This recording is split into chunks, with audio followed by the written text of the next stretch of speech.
Dan and Liz, how do you guys feel about polling? Pro or anti? I'm so anti. Anti-polling. As a political reporter now for too many presidential cycles, I hate how much I still look at it and I'm obsessed with it. It just makes no sense. It's the definition of insanity at this point. Well, Liz, I have bad news for you. We are going to be playing a little bit of a game today with polling. No, I'll play. In my heart, I'll feel grumpy. Dan, what do you think? Yeah, I mean, I guess I see it as a data point, but one that if people take it too seriously, they're prone to looking silly later.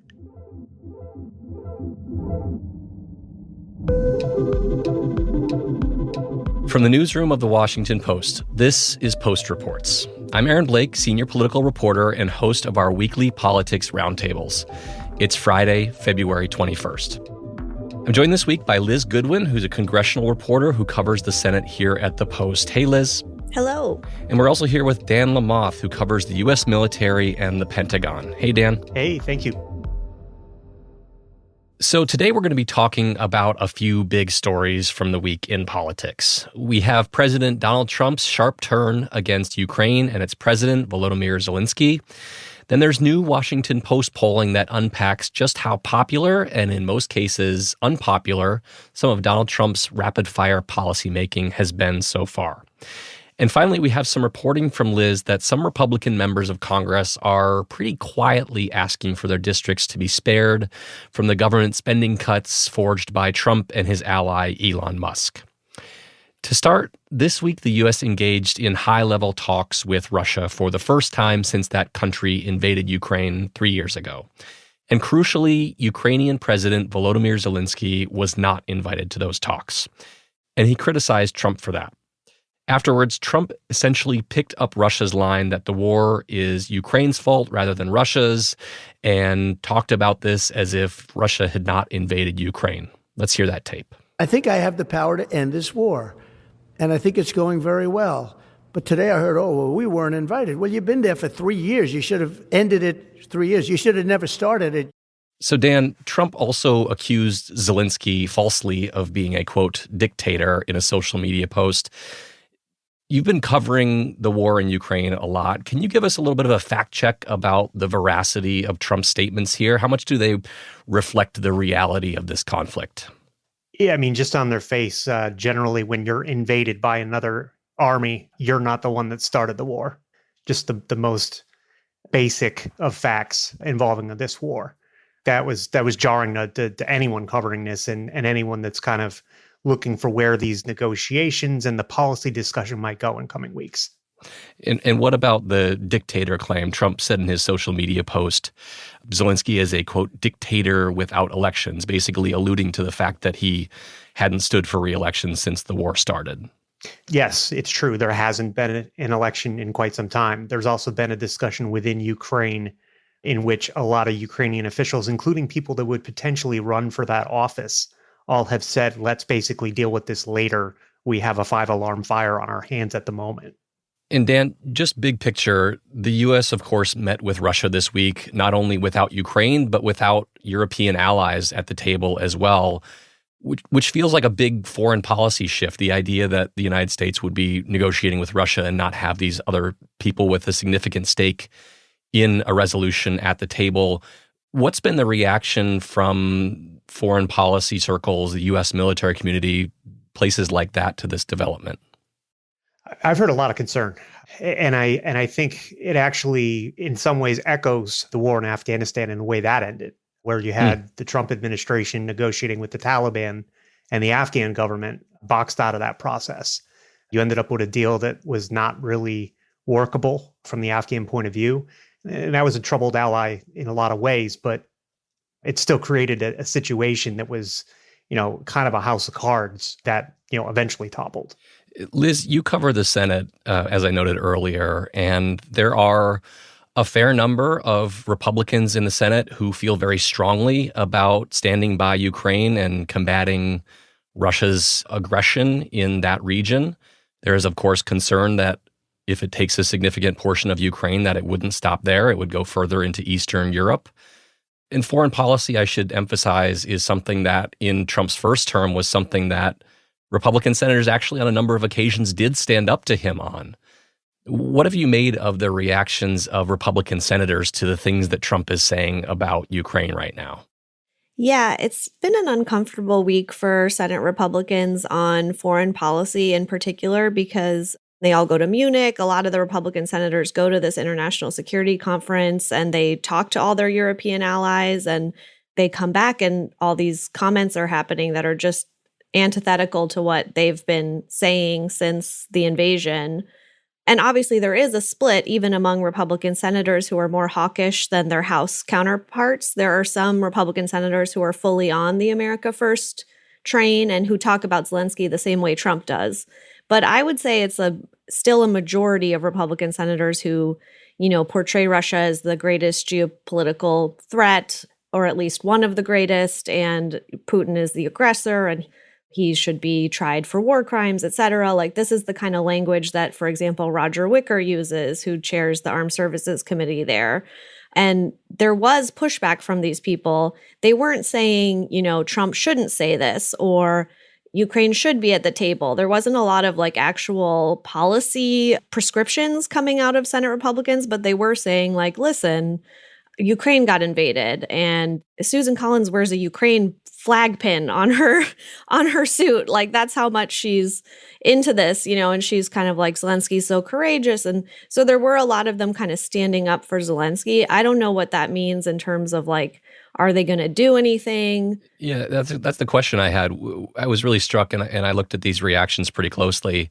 They basically stated their own principles, but without saying the president is wrong about this, or this is counterproductive and this is harming a U.S. ally, the kinds of things that you might expect them to say when it's an issue that a lot of them feel very strongly about. And I just kind of wonder, we've talked a lot on this show, and we're going to talk a little bit later about the idea that Republicans don't like to stand up to Trump. But do they feel like this kind of gentle massaging of the issue is actually more likely to get what they want, or had they just kind of lost the desire to really fight him in any public way? Yeah, I think that's a good question. I mean, for example, his cabinet, there were a lot of nominees there that were pretty controversial. There's a handful of them that it wasn't clear they were going to get through. And at the end of the day, he got his whole cabinet because Senate Republicans, gave it to him, right? They didn't stand in the way, with the exception of Matt Gaetz, who withdrew. So I think, to me, if there was something they wanted, that would have been the biggest leverage point. If they wanted some kind of commitment about how he treats European allies or Zelensky or whatever, they had a lot of leverage with the Hegseth confirmation or whichever confirmation that was a little bit shaky.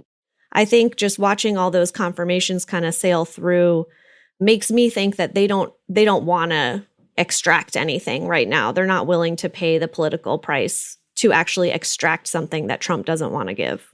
Yeah, and of course, saying anything critical of Trump is an entry point to getting lots of pushback from the MAGA movement.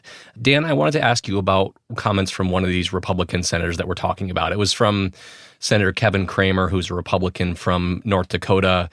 And his reaction to these comments was basically what Trump is saying is false, yes, but also I don't know whether this is part of some kind of negotiation. And I think that's a kind of common refrain from Republicans, and maybe they believe that this is kind of a ploy to get Ukraine to make some concessions, maybe bring them more earnestly to the table and try to bring an end to this conflict. I just wondered what you make of the argument that they're kind of trying to force Ukraine's hand here, and how that's going to be received given this is a U.S. ally. I mean, I think sort of two ways of looking at that. One is that there's sort of a long-term track record of Trump saying things that are outside the bounds of norms, and then them trying to walk it back to something that makes sense. The second piece is that, yes, other members of the administration in rehearsed remarks over the span of the previous 10 days, including Secretary Hegseth when I was in Europe, made note of the fact that basically it is not reasonable or is not practical that Ukraine can get back to its old borders, which means Crimean Peninsula, which means the eastern part of the country. So, yeah, I mean, I think the pitch is basically at some point you're going to have to take what you've got and hope that you can get a peace deal with that. That's a hard thing for Ukraine to stomach. But there is some reality to it being very difficult to think that Russia is going to turn around and go home. Right. Defense Secretary Pete Hegseth, of course, also mentioned the idea that Ukraine joining NATO was not realistic, and that got a lot of pushback from certain corners of the foreign policy community, certainly Western allies. The argument was that he was essentially making concessions ahead of these negotiations, and he later walked those back. So, guys, we've talked a lot about how Republicans are not exactly anxious to voice their displeasure with Trump these days. But some new polling suggests that the public is another story. This week, the Washington Post published a new polling that tested Trump's various actions and proposals. And Liz and Dan, I wanted to try something a little bit different today and ask you both to play a little game with me to unpack some of these findings. How do you guys feel about that? Amazing. Let's give it a whirl. Amazing. I like the enthusiasm. I like the manufactured enthusiasm that Liz just showed me. So I'm going to name a policy or topic, and I wanted you to tell me if you think this is playing well with the American people, if it's popular, or if this is something that the American people don't seem to like according to our new polls. Let's see if you guys have the finger on the pulse of the American people. Oh, boy. First up is Donald Trump himself. Do you guys think that he is popular or unpopular? What are we saying? Does popular mean it has to be 50%? Like more people like him than dislike him. Oh, yes. Dan? I would say it's roughly been a split. It probably still is a split. So Trump is getting less popular, and a majority of Americans now disapprove of his presidency. Early in his second term, he actually had some of his best numbers ever. But in recent days, we've seen a number of polls showing his approval rating dropping into the mid-40s. I think it's worth noting that even Trump's high approval ratings for himself were historically pretty low for this quote-unquote honeymoon period. So we are seeing some slippage in his image ratings. Next, I want to ask you guys about mass deportations. What do you guys think the public's reaction to this idea is right now? I would say slightly more support than don't support. Dan? Yeah, I think there is some level of support for that in the country. I think sometimes the nuance and mechanics of how is a separate conversation.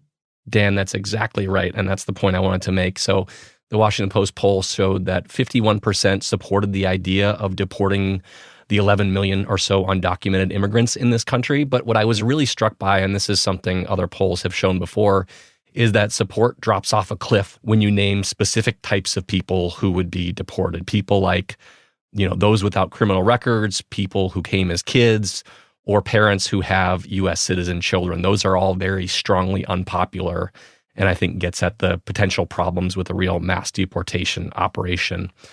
Next, guys, I wanted to ask you about 25% tariffs on goods from Mexico and Canada. Unpopular.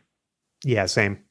Yes, and this is, I think, a big story in these polls because people generally liked the idea of tariffs when Trump was campaigning, but now they're about 2-1 unpopular, at least when you talk about the Mexico and Canada tariffs, which Trump has at least briefly paused this month. 7 in 10 people in the Post poll said that they expected that these tariffs would increase the prices they pay for regular household goods.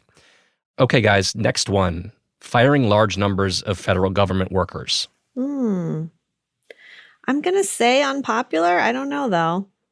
Dan? Data I've seen would suggest that it's probably got at least a slim majority. And then I think you again get into, okay, well, what services would you like to not have work right? And that's probably a separate conversation.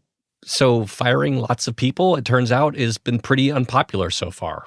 I think you've got the right impulse here, Dan. I was actually kind of surprised by the numbers in the Post poll because it did ask a broad question about firing large numbers of federal government workers, and it showed that was 21 points unpopular, 59% to 38%, which brings us to the last thing I'll ask you guys about. The game's almost over.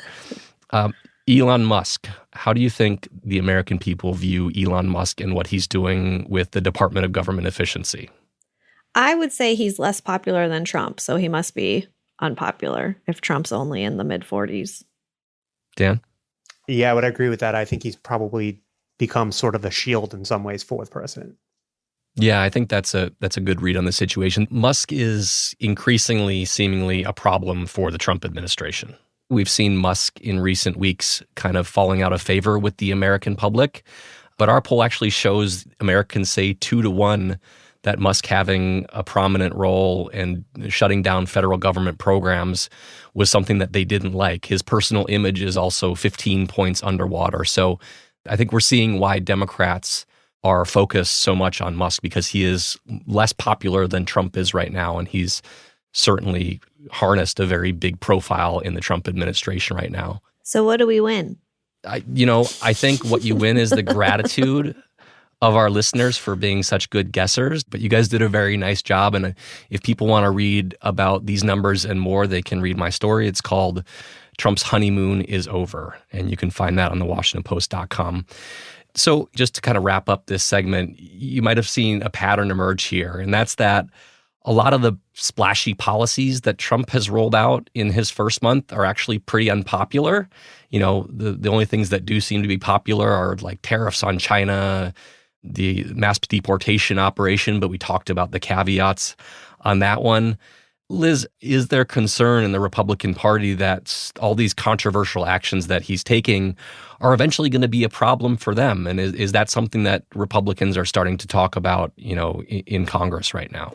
I think Senate Republicans are starting to get nervous about all these funding freezes for sure, because that's something that really affects like people in their states or their districts. The other thing I will say, it's a little bit down the road, but they passed this budget resolution in the middle of the night. The Senate did, and it's supposed to Thursday night into Friday morning. Yes, Thursday night. Yes, and so it's supposed to provide a ton of money for some of these deportations and border stuff. And in order to fund it, and in order to fund tax cuts, which they're hoping to do in the next bill, there's a need to cut things, right? And a lot of Republican lawmakers are starting to say, like, wait, how are we going to do all this border money and these tax cuts and not cut Medicaid? And that is something that people are openly nervous about now. Just kind of more moderate Republicans are like, I just don't know about Medicaid cuts. And that's a good segue to what we're going to be talking about next, which is how those cuts to the federal government are hitting Republican districts and how those Republicans are responding.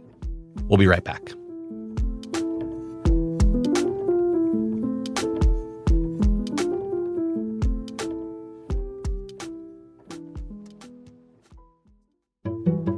My name is Tom Sietsema, and I am the food critic for The Washington Post. I think a lot of great restaurant meals are like great books, films, or concerts. You don't necessarily need them to live, but don't they make life more worth living? I see myself as sort of a reader advocate going in there, spending the Post's money, coming back and giving you the green light, yield sign, or a stop sign. I like to be seen as sort of the best friend who happens to eat out a lot more than they do. I eat in about 10 restaurants a week. And I like creating memories for people and helping them create memories, whether those are first date, a 50th anniversary, grandma's 90th birthday, if you have special needs, whether they're dietary or otherwise. When you subscribe to The Washington Post, you support this kind of journalism. Learn more at subscribe.washingtonpost.com. I'm Tom Sietsema, and I'm one of the people behind the Post.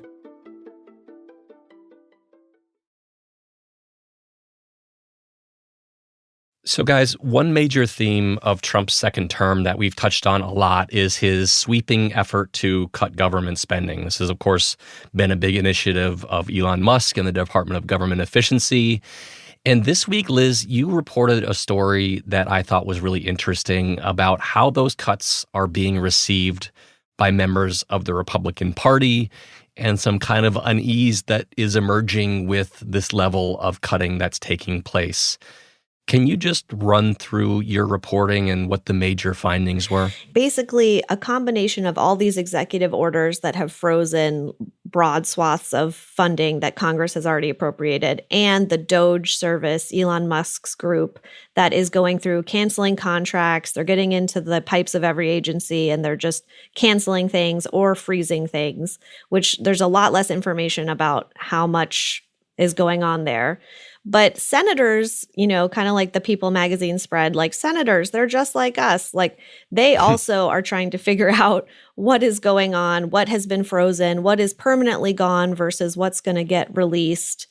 And so even as they're kind of publicly saying like, wow, we love all these cuts, they're finding fraud and waste, this is beautiful. Behind the scenes, they're like frantically lobbying to make sure that programs that are important to their states are not permanently cut or are unfrozen. So you have Shelley Moore Capito in West Virginia. There's green school buses, electric school buses that are manufactured in her state. So, big employer, very important there. That has been frozen under one of these like green energy EOs. Executive orders. Executive orders, yes. And so she's been, desperately trying to talk to Lee Zeldin at the Environmental Protection Agency, who runs it, and get him to unfreeze that, for example. There's so many examples like this, and the people who are lobbying for it span the gamut. It's not just the moderate senators. It's, there's Katie Britt in Alabama, who's very much a Trump ally. She's tried to talk to RFK Jr. to get the NIH, the Health and Human Services Secretary, Robert F. Kennedy Jr. Yes. Yeah. So she's been lobbying the HHS cabinet secretary to make sure that funding is still flowing to universities in Alabama at the same level that it has been. There's just so many stories like this. So I think the other thing they're starting to speak up more about is just the fact that there's a lot of uncertainty and like chaos right now because it's unclear what freezes are permanent. Sometimes there's a situation where a program is granted a waiver by the cabinet secretary or whoever, and then the funding still is not flowing. Like there's a lot of questions right now about Marco Rubio has said that the Secretary of State. Food for Peace, which is a program that lets U.S. farmers sell their food to the government that then distributes it to needy, hungry people in other countries. That is supposed to be flowing now. Everything about that is supposed to be fine because no one wanted to make the farmers mad. But there's still, problems being reported with that. So there's, I think also just the confusion, the chaos is starting to get to Republican senators, even if they're not really, most of them aren't willing to say anything about it. Yeah. How much of this is like, I think we've seen this over and over again. Everybody likes to talk broadly about cutting the size of government, but once you actually get into the details, it's kind of a minefield, right? Like there's going to be something for lots of people to hate when you're getting rid of all of these programs and, firing people and, are some of these people being fired veterans and things like that? Like, is there just a sense setting in that like the costs of doing all of this and the process is just kind of creating a real headaches for these Republican members of Congress? Yeah, honestly, one of the arguments for the pro-Doge people is that Congress doesn't have the political will to make the kind of cuts to get the country back on track fiscally. Because no one wants, like you're saying, no one wants to vote for cuts, right? For any program like it touches some state. We had a big deficit commission during the Obama administration, the Simpson-Bowles Commission, which came out with a series of recommendations that Congress basically just then ignored, right? Right. Yeah. And I think it's been interesting because Senator Rand Paul, kind of a libertarian from Kentucky, has been saying like, listen, guys, these cuts are great that Doge are making, but we have to vote on them. Like Congress has to vote a rescission package to say we're all okay with these cuts, we're approving them, because he is kind of a constitutionalist and he knows what the Impoundment Control Act says, that says exactly what the executive can do when it comes to not spending funds that Congress has appropriated. And it's funny to watch because I feel like a lot of Republican senators are like, oh my gosh, shut up, because no one wants to have to vote on this or deal with it. Liz, I wanted to touch on a word that you said, which is impoundment. And I know that a few listeners' eyes probably just rolled back into their heads and they might have fallen asleep. Yeah. But this is important, right? This is going to be a significant subplot moving forward. Can you just describe what that is in layman's terms and what the significance of it is moving forward? Yes. I will lull the listeners into their we'll make it exciting nap. for you guys. Yeah. So basically, something unusual about Trump and the administration is they kind of ran on this idea, which is sort of a wonky idea, right? that like they should be able to impound funds that Congress appropriates. So if Congress says, we want to give foreign aid, for example, we think we should give $10 billion in foreign aid to this place or something, that the executive should have the power to say, nope, I don't like that, and just not spend it. And so Richard Nixon tried a version of this back in the day, prompting Congress to pass the Impoundment Control Act, which basically lays out like procedures for what needs to happen if the executive tries to not spend something. So that's why Rand Paul is saying you need to send this in a rescission package, which would just say like, you appropriated X, Y, Z, I'm not spending it. Are you cool with that? And then Congress would pass it and then it's all kosher. Like, I think most legal scholars think that what's happening now, at least some of these freezes and definitely some of the cancellations of funds, is illegal if these procedures aren't followed, if it's not sent back as a rescission package, and if Congress does not approve it. And Trump people kind of push back on that and say, we have a different interpretation of the Impoundment Control Act or whatever, but it's been upheld in the courts several times. So we'll see.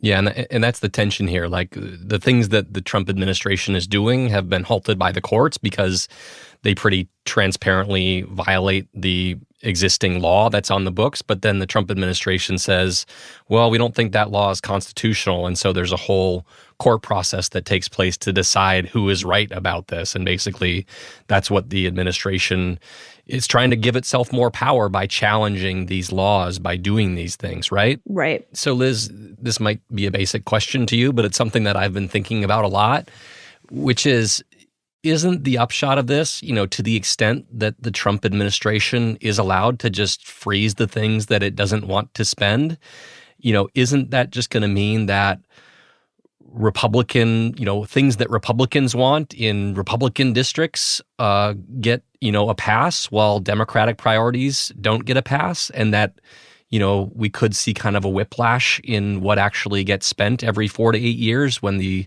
administration changes hands? Like, isn't this just going to kind of politicize the spending of government money even more than we're already seeing so far? Yeah, well, this was like my favorite quote in the story was, Tommy Tuberville, the Alabama senator, a close Trump ally. A bunch of reporters were asking about this, and he was like, yeah, you might have to go to Elon Musk and say, there's a bridge in Mobile that I really like. Can you unfreeze that? And sort of like lobby for your own earmarks, like again, to Elon Musk. And you have to do it once when you pass the bill and then once when the money's actually getting spent. And then some experts were saying that they worried that that would create a favor factory atmosphere where if you're in good standing with the administration, your projects are more likely to get unfrozen or whatever. And I think that is a concern that people have. If I could spin us ahead a bit, we started reporting in the last couple of days about the Pentagon plans for very steep budget cuts that seem to be on the table. $50 billion with a B per year over the next 5 years, basically. And that initial story got pretty stark pushback from the Pentagon in the last day, basically saying this isn't cuts, this is reinvestment, which is also true, but those programs will still be cut. And when you start talking that level of cuts, the initial casting of this is, we're going to cut DEI programs, which apparently is to the tune of $50 billion. Like the math doesn't math there. So we're waiting to see what that actually looks like in reality. But I would anticipate that as this comes back, when you're asking each of the armed services to come up with 8% in potential cuts, all of the initial reporting I've done so far would indicate that includes things like specific weapons programs that have tie back to numerous congressional districts, that it would include potentially force structure, which is to say units of the military. Do you cut a helicopter squadron here or a Stryker squadron there or something like that, which ties back to these districts of like, hey, we're going to chop a couple thousand people out of your district here and there. All of these things have real world consequences. And there's a case to be made that they need to invest in missile defense and some of the other things that they appear to prioritize here. But there's still pain ahead and very sharp discussions on this subject. Yeah, Dan, I wanted to ask you some more about that story because I think it crystallizes a lot of the potential problems with all these cuts, the political problems, I should say.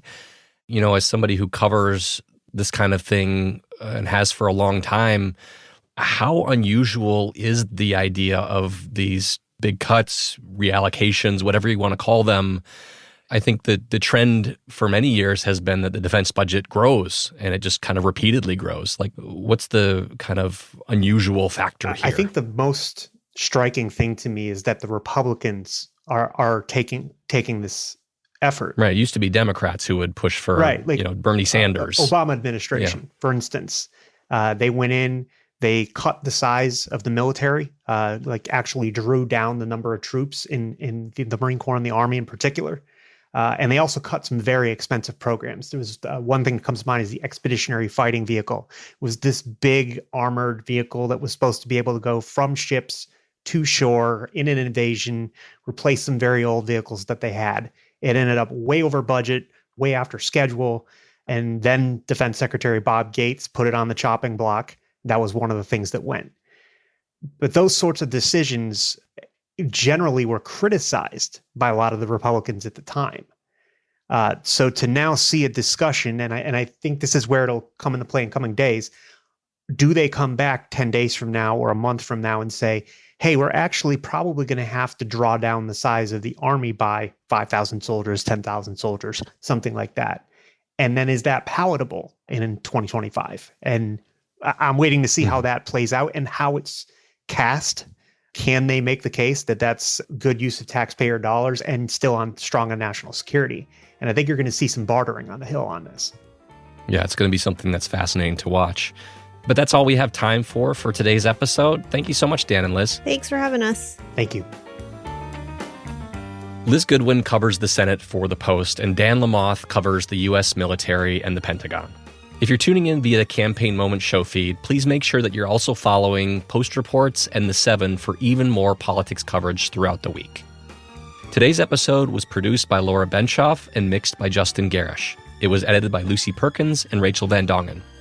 Our team also includes Maggie Penman, Rena Flores, Ted Muldoon, Alana Gordon, Ariel Plotnick, Bishop Sand, Rennie Svirnovsky, Sabby Robinson, Emma Talkov, Sean Carter, Peter Bresnan, Allison Michaels, Renita Jablonski, Allah Izadi, and Martine Powers. I'm Aaron Blake. Have a great weekend.